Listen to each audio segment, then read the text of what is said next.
थे, उनकी बड़ी पत्नी सुशील संस्कारी। एक दिन राजा ने कहा चलो प्रयागराज चलते हैं। तो प्रयागराज राजा आए, अपनी पत्नी पालकी पर बैठ के आए, सारी सेना सिक्योरिटी सब प्रयागराज आए। तो प्रयागराज में संतों का सत्संग चल रहा था, ऐसी कहीं कथा हो रही थी। तो रानी के कान में हल्की हल्की कथा की ध्वनि आ रही थी। जहां वो अपने कक्ष में रुकी, शिविर लगा, तो उनके कमरे के पास कथा की, कीर्तन की आवाज हल्की हल्की गई। तो उसे बहुत अच्छा लगा। उसने अपने पति से कहा, प्राणनाथ, लगता है अगल बगल सत्संग चल रहा है संतों का, आप आज्ञा करें तो मैं सत्संग में चली जाऊं। राजा बोले, ना, आप इतनी बड़ी महारानी और इतनी बड़ी महारानी होके आप ऐसे बैठेंगी, शोभा ना देगा, आपके लिए अच्छा नहीं। पति ने मना कर दिया, बोले आप रानी हैं, आपको सब जगह नहीं जाना चाहिए, आपके हिसाब का नहीं, सत्संग चल रहा कोई बात नहीं। पर रानी को बहुत बुरा लगा, पर अब करे तो करे क्या, जाए तो जाए। और संगम, प्रयागराज संगम, गंगा यमुना सरस्वती का जहां मिलन है, संगम में गई रानी और गंगा जी से कहा, हे गंगा मैया, अगले जन्म में मुझे दासी बना देना, अगले जन्म में मुझे गरीब बनाना, पर रानी मत बना, गरीब बनाना पर रानी ना बनाना। और अगले जन्म में गंगा मैया ऐसी कृपा करना कि मुझे सत्संग मिले, संतों का संग मिले, ऐसी कृपा करना, मेरा मन धन दौलत में ना लगे, कथाओं में, संतों के दर्शन में मन लगे, सेवा में मन लगे। ये कहकर अपने सिर पर कपड़ा बांध करके और रानी संगम में डूब गई। उन्होंने जल समाधि ले ली, मतलब उन्होंने अपने आप को खत्म कर लिया कि ऐसी रानी बनकर के क्या फायदा। सवेरा हुआ, रानी का पता नहीं। राजा ने कहा, रानी कहां चली गई? चारों तरफ खोज हुई तो उनकी बॉडी, उनका शरीर, वो तो मर चुकी थी, ऊपर किनारे पड़ा हुआ था उनका शरीर। हल्ला फैल गया कि देखो रानी की किसी ने हत्या कर दी। अब बाकी लोग क्या जाने। वही रानी अगले जन्म में माता शबरी बनी। वही रानी अगले जन्म में क्या बनी? माता शबरी। सबरी की माँ एक दिन चोटी कर रही थी, सबरी की छोटी गुड़िया सबरी, उस समय छोटी, बचपन काल। एक दिन माँ चोटी कर रही सबरी की, बाल सुलझा रही।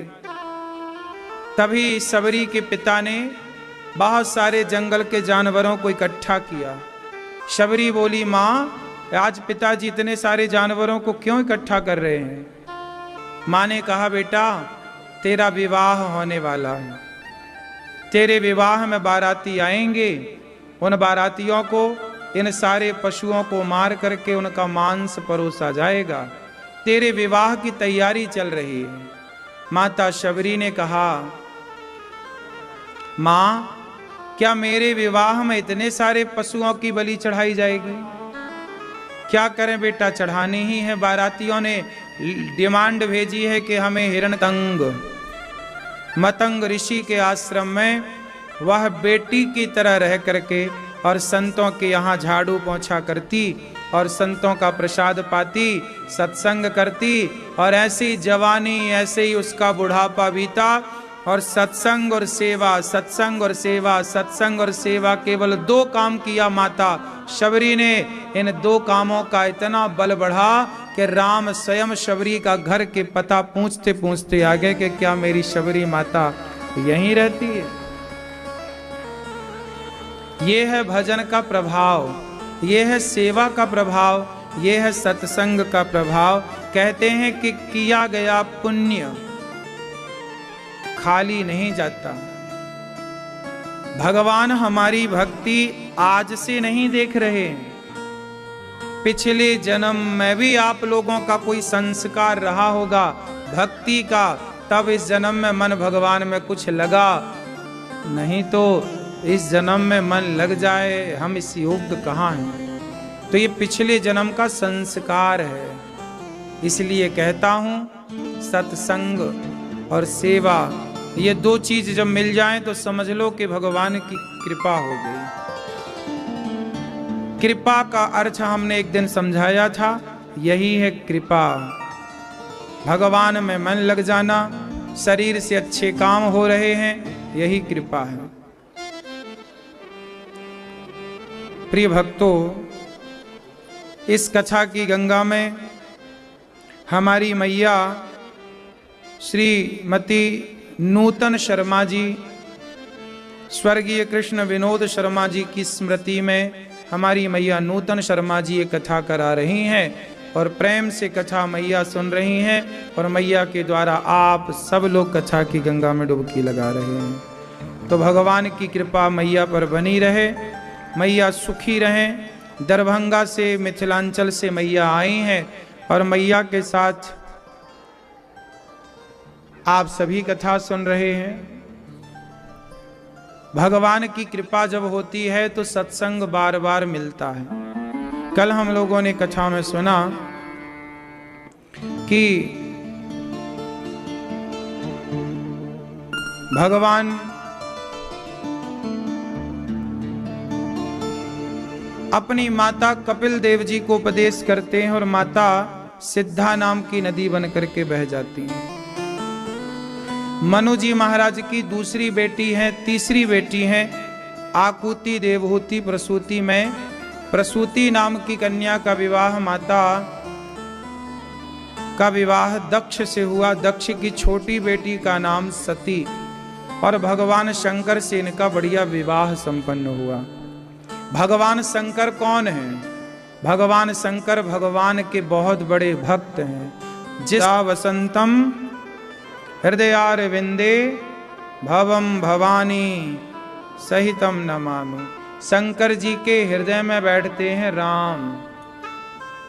शंकर जी पुजारी किसके हैं? राम के। शंकर जी देखो संहार करते हैं, तो संहार किस लिए क्यों करते हैं, किस बल से करते हैं? शंकर जी सदा भगवान का नाम जपते हैं, सदा भगवान का ध्यान करते हैं। शंकर जी भी भगवान का ध्यान और नाम जपते हैं, इसलिए उनके अंदर संहार करने की शक्ति है। यदि वो नाम जपना छोड़ दें तो शंकर जी भी संहार ना कर पाए। नाम जपते हैं ना शंकर जी। शंकर जी कौन है? हनुमान जी। और हनुमान जी कहाँ रहते हैं? राम जी के द्वार। राम द्वारे तुम रखवारे। सदा राम राम श्री राम जय जय राम का जाप, ये नाम की बड़ी ताकत है। वो पाप मुझे लगेगा।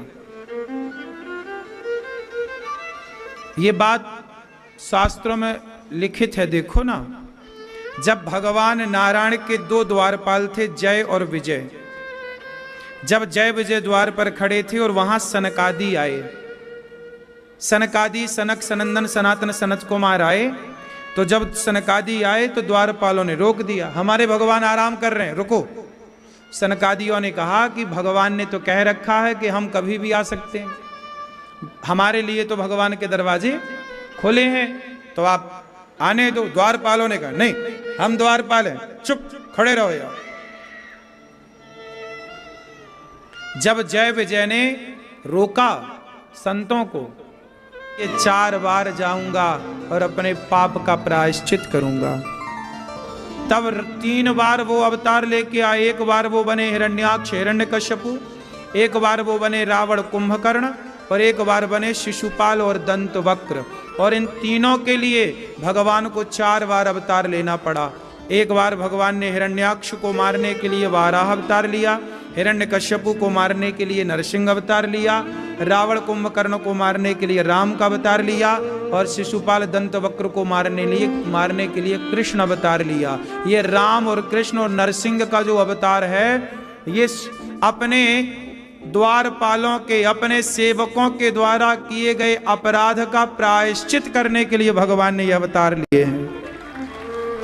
ये प्रायश्चित करने के लिए था कि मेरे सेवकों ने गलती की है, संतों का अपमान किया है, तो संतों ने श्राप दिया है नहीं कि तुम 3 बार राक्षस बनोगे। अब राम ने 14 साल का वनवास पाया, 14 साल कष्ट उठाए, काहे कि संतों की सेवा करे, बढ़ियों से संतों का भोजन प्रसादी कराए। तो पत्नी के द्वारा किया गया पुण्य, वह पुण्य तो पति को भी मिलेगा, पत्नी को भी मिलेगा। पुण्य तो पत्नी का पत्नी के पास रहेगा, पर पत्नी का किया गया पाप पति में ट्रांसफर हो जाएगा। पुण्य तो पत्नी के पास रह जाएगा, पुण्य ट्रांसफर नहीं होगा। कुछ % हो सके तो हो जाए। इसलिए पति का धर्म, इसलिए पुरुष को चाहिए कि वो सावधान रहे, अपनी पत्नी को लाए सत्संग में। तुम दोनों पति पत्नी बैठकर सत्संग करो। आज की पत्नियां ज्यादा धार्मिक हैं, आज का पुरुष धार्मिक नहीं। पता है कि स्त्रियां, आपके घर में पूजा गोपाल जी की कौन करता है? हैं?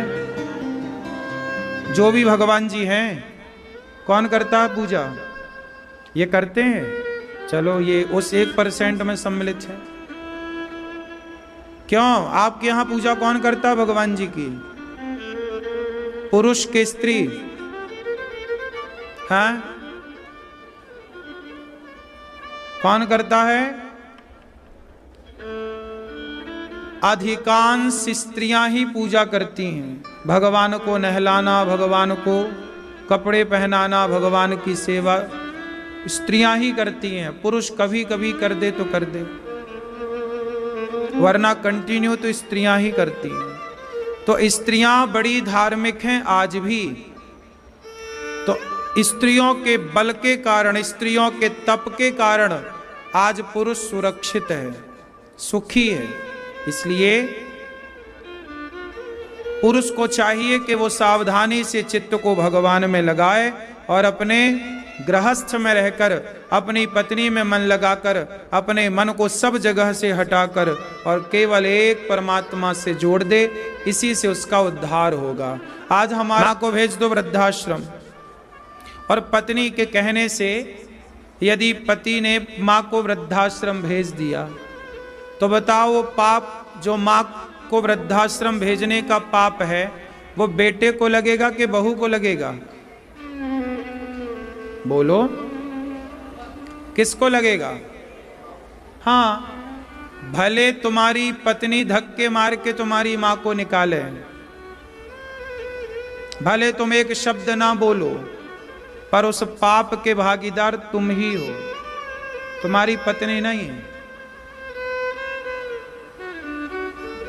पत्नी को ऐसा करना नहीं चाहिए। पाप तो उसे भी लगेगा ही, थोड़ा बहुत बचेगी तो वो भी नहीं, लेकिन जो अधिक पाप है वह पुरुष के खाते पर जाएगा।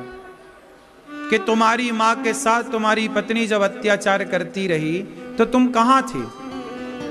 तुमने क्यों नहीं मां का हाल सुना और मां का पक्ष लिया? तो ये सवाल तो आपसे पूछा जाएगा, क्योंकि बहुत सारे लड़के हैं ना,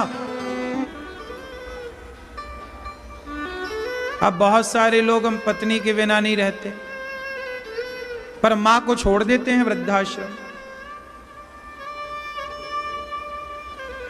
तो ऐसी संतान जो अपनी पत्नी के कहने से अपने मां को वृद्धाश्रम, या पत्नी के कहने से अपने पिता को अपमानित करना, ये सबसे पुरुष पापी हो जाता है। और कुछ पाप ऐसे हो जाते हैं आप लोगों से, कहते हैं ना, कपड़े में कुछ दाग ऐसे लग जाते हैं जो छूट जाते हैं, पर कुछ दाग ऐसे लगते हैं मां जो छूटते नहीं हैं। दाग भी तो कई प्रकार के होते हैं, नहीं होते? कुछ दाग हैं छूट जाएं, ऐसे ही पाप होते हैं। कुछ पाप होते हैं जो समाप्त हो जाते हैं। थोड़े पुण्य करो, खत्म। लेकिन कुछ पाप ऐसे होते हैं जो पाप वज्र बन जाते हैं, मिटते नहीं, रहते हैं। उनमें से एक पाप ये है माता पिता का अपमान करना, उनमें से एक पाप ये है गुरु का अपमान करना। ये पाप कभी ना धुलेंगे साहब। अपने गुरु का अपमान, गुरु का तिरस्कार कभी नहीं करना चाहिए। अपनी माँ का, अपने पिता का अपमान, माँ का पिता का तिरस्कार कभी नहीं करना चाहिए। कभी किसी का बेवजह दिल नहीं दुखाना चाहिए। कई लोग कुत्ता सोता रहता है और पीछे से आएंगे कुत्ते को पत्थर से मार दी को, लंगड़ा है लंगड़े, ये भी वाणी का पाप है। तो ये वाणी का वाचा पाप है ये। इसलिए कहते हैं कि सब कुछ ना बोला करो, बोलने के पहले अपने शब्दों को तराजू में रख के विवेक की तराजू में तौलो कि ठीक है वो शब्द बोलने योग्य है या नहीं। तो मनसा वाचा वाणी का पाप है ये। कर्मणा, कर्म से, जैसे कुत्ते को आपने पत्थर मारा, गाय को डंडा, ये कर्म से पाप, ये पाप है। अब मनसा पाप क्या है? मनसा पाप क्या है? जैसे आपने सोचा किसी के बारे में, यार उसका नुकसान हो जाए, उसने मेरे लिए ऐसा किया वैसा, मन से सोचा। क्यों सोच रहे हो? किसी के बारे में अच्छा सोचो ना। सबको, हमारे यहां सोच क्या है? सर्वे भवन्तु सुखिनः, हे प्रभु सब सुखी रहे, सब निरोगी रहे।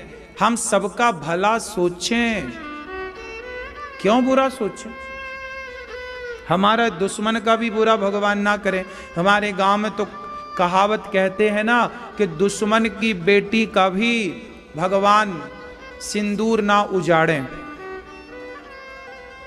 दुश्मन की बेटी का भी भगवान सिंदूर ना उजाड़े। मतलब क्या हुआ कि हमारे दुश्मन की बेटी भी कभी विधवा, मतलब देखो दुश्मन की बेटी भी विधवा ना हो, मतलब हम लोग दुश्मन का भी बुरा नहीं सोचते। तो मनसा वाणी वाचा कर्मणा, इन 3 प्रकार के पापों से सबको बचना चाहिए।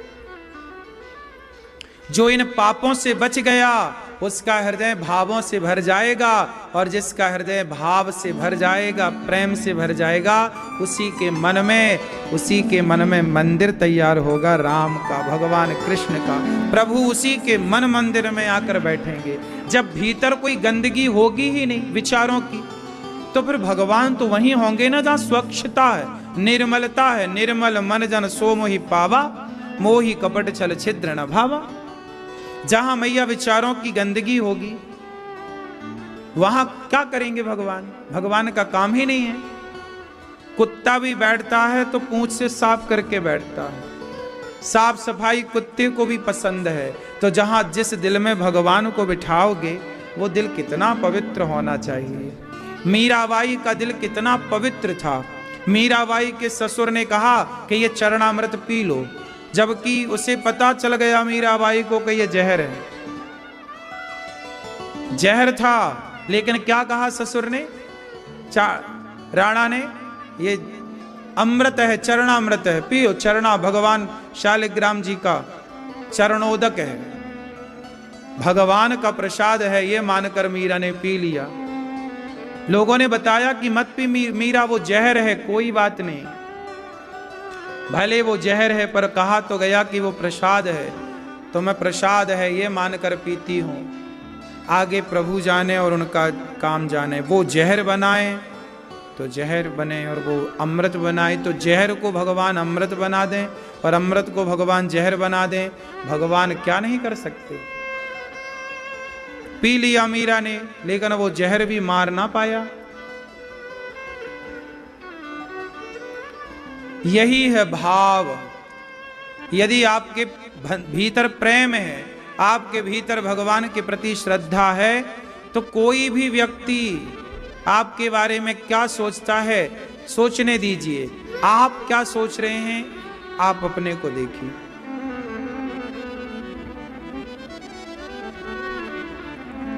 भगवान शंकर एक दिन माता सती को लेकर कथा सुनाने गए।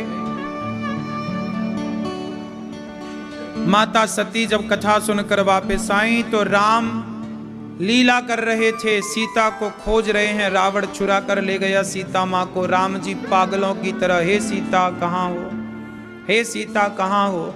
जब राम को इस तरह पागलपन में देखा भगवान शंकर ने, तो शंकर जी ने प्रणाम किया, प्रभु आपकी जय हो, आप बहुत अच्छी लीला कर रहे हैं। आप अंतर सती लगा कि मेरे शंकर जी गलत व्यक्ति को प्रणाम कर रहे हैं। हे शंकर जी, आपने इन्हें प्रणाम क्यों किया? शंकर जी ने कहा, ये भगवान है, आप भी प्रणाम करो। सती बोली कि ये भगवान होते तो स्वयं की पत्नी का पता ना लगा लेते। संदेह हो गया। भगवान शंकर ने समझाया कि ये भगवान है, संदेह ना करो। माता सती को संदेह हो गया। क्यों हो गया संदेह माता सती को? क्योंकि माता सती को भगवान की कथा में ही संदेह है। जहां व्यक्ति भगवान की कथाओं में संदेह करता हो, वहां भगवान पर संदेह हो जाना कोई आश्चर्य नहीं है। भगवान पर विश्वास कौन करता है? जो भगवान की कथाओं पर विश्वास करता है। इसलिए पहले भगवान नहीं है, पहले भगवान की कथा है। अरे कथा ना सुने हम तो कथाओं के द्वारा तो हम भगवान को जान पाए, वरना भगवान कौन है हम कहां जानते थे। भगवान का परिचय पत्र क्या है? भगवान की कथा। इसलिए भगवान की कथा आप लोग सुना करिए। बच्चों को भी कथा सुनाइए। आजकल के बच्चे कथा नहीं सुनते। कथा ना सुनने से बच्चों के अंदर भगवान के प्रति कोई श्रद्धा ही नहीं। आजकल बच्चे कहाँ श्रद्धा रखते हैं? क्यों नहीं रखते? मंदिर नहीं जाते, श्रद्धा नहीं रखते। क्योंकि भगवान में कोई श्रद्धा इसलिए नहीं है क्योंकि बच्चे कथा नहीं सुनते। बच्चों की श्रद्धा कहाँ है? शराब पीने में उनकी बड़ी श्रद्धा है, शराब में श्रद्धा है, गांजा में उनकी बड़ी श्रद्धा है, सिगरेट तो बहुत फेवरेट है आज के बच्चों की, और लिव इन में रहना तो बहुत अच्छा लगता है आज के बच्चों को, पड़ोसन बहुत पसंद है आज के बच्चों को। क्यों? बच्चे कथाएं नहीं सुनते तो भगवान से प्रेम लिव इन से जुड़ा है। अब मुझे आप ही बताओ कि जो लड़की ऑलरेडी शादी के पहले 10 पुरुषों के संग रह चुकी हो, जो लड़की शादी के पहले ही शराब के नशे में रहती हो और 10 लड़कों के साथ चलती फिरती घूमती नाचती हो, अब उस लड़की को आप एक लड़के के संग बांध दो, ब्याह कर दो, तो वो ब्याह के रिश्ते को निभा पाएगी? बता दो, काहे ना निभा पाएगी? बोलो, क्यों ना निभा पाएगी? उत्तर दो। क्योंकि उसकी आदत 17 लोगों के साथ रहने की हो गई है। अब जब 17 जगह मुंह मारने की आदत थी और आपने एक के संग रख दिया, तो एक के संग कितने दिन? इसलिए तो तलाक हो रहे हैं। आजकल लोग एक के साथ रहना कहां पसंद कर रहे हैं? शादी के पहले 10 के संग रह चुके हैं, 10 को आई लव यू कह चुके हैं, तो अब वो एक के साथ कैसे रहें? एक के साथ तो वही रहेगा जो सत्संगी है और संस्कारी है, जिसे चरित्र की फिक्र है, जिसे आने वाली पीढ़ी की फिक्र है कि भाई हम यदि सही होंगे तो आने वाली हमारी जाना चाहते हैं। क्लबों के रास्ते पर, शराब के रास्ते पर, सिगरेट के रास्ते पर, लिव इन के रास्ते पर, या आध्यात्म धर्म और संस्कारों के रास्ते पर, वो आपको डिसाइड करना पड़ेगा। क्योंकि हम जैसे होते हैं वैसी ही उम्मीद हम अपनी संतान से करते हैं। आप से ही आपकी आने वाली पीढ़ी है, उसका विकास और उसका विनाश। बच्चों को कथाओं से जोड़िए। माता सती कथा नहीं सुनती तो उनका राम में कोई, तो फिर कोई रोता क्यों, कोई गरीब क्यों, कोई भूखा क्यों, कोई नंगा क्यों, कोई प्यासा क्यों? भाई भगवान होते तो कोई भूखा प्यासा क्यों रहता, कोई रोता काहे? आप बताओ इस प्रश्न का उत्तर। यदि भगवान है तो कोई भूखा और रोता परेशान क्यों है? आप बताओ दादाजी, बोलो। नहीं बोलोगे? मैया, पीली मैया, दादाजी आपको देख रहे हैं टुकुर टुकुर, आप बताओ। कह रहे हैं हम नहीं बोल पाएंगे, तुम बोलो, हमारी अर्धांगिनी। मैया, भगवान है तो संसार में दुख काहे है? हैं? इतना लोग दुखी क्यों हैं? भगवान है तो दुख काहे होना चाहिए? भगवान है तो सब सुखी रहें। क्यों क्यों भैया, टोपी वाले भैया, भगवान है तो लोग दुखी क्यों? दुख क्यों है संसार में? लोग रो काहे रहे हैं, भूखे काहे हैं? भगवान हैं कि नहीं है? जोर से। तो काहे लोग रो रहे हैं, दुखी हैं? हैं? किसका दोष है?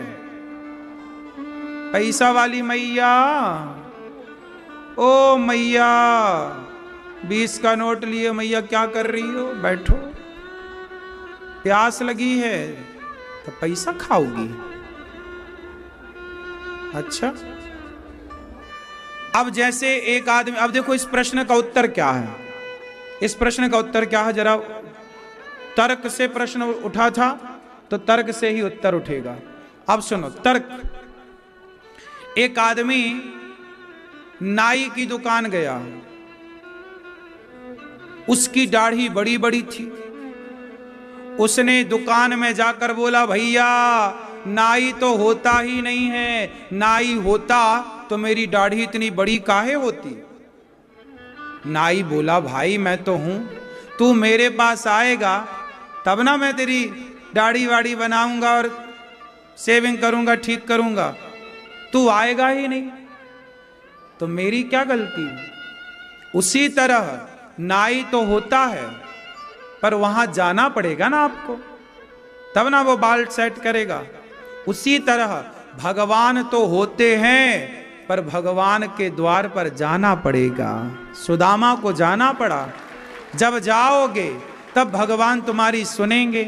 तुम जाओगे ही नहीं और कहो जी भगवान तो है ही नहीं, भगवान होते तो कोई दुखी काहे होता? इन दुखियाओं से कहो कि तुम भगवान के पास गए क्या? द्रौपदी की तरह पुकारा क्या? सुदामा की तरह आचरण किया क्या? यदि सुदामा और द्रौपदी की तरह पुकार होती तो जैसे भगवान द्रौपदी का दुख दूर करने आए, सुदामा की गरीबी मिटाने भगवान आए, ऐसे तुम्हारा भी दुख दूर करने भगवान आएंगे। तुम भगवान के उस योग्य बनो तो। क्यों मेरी मां? अब भगवान का दोष तो नहीं है। आजकल लोग भगवान को भी दोषी बना देते हैं कि भगवान का दोष, भगवान है तो गरीबी काहे है? अरे गरीबी तुम्हारे अकर्मण्यता से है, तुम मेहनत तो करते नहीं हो, काम धाम कुछ करते नहीं हो, तो गरीबी तो रहेगी। काम करो तो गरीबी जाएगी। अब तुम बैठे बैठे खा रहे हो, काम कुछ कर नहीं रहे हो। आजकल का आदमी काम कहां कर रहा है? दिन भर वो क्रिकेट देखता है, दिन भर वो टीवी देखता है, दिन भर वो रील चलाता है, दिन भर मोबाइल चलाता है और सोचता है कि मेरे पास ये आ जाए। भाई साहब मेहनत तो करनी पड़ती है, पैसा कमाने के लिए मेहनत करनी पड़ती है। क्यों मेरी मां? काम नहीं करो तो घर बैठे तुम्हारा बाप भी कब तक देगा? बाप भी मना कर दे, चल बैठा बैठा खाता है, कब तक खवाएगा? बाप भी नहीं खवा सकता बैठे बैठे। इसलिए आपको काम करना पड़ता है, कर्म करना पड़ता है। काम भी तरीके का दिमाग लगा के काम करो। आजकल के छोरा छोरी दिमाग लगाते नहीं हैं, शारीरिक मेहनत करते हैं, मानसिक मेहनत करते नहीं। आजकल के लोगों को क्या चाहिए? केवल नौकरी चाहिए। भैया हमें नौकरी वाले सदा नौकर होते हैं और दिमाग से काम करने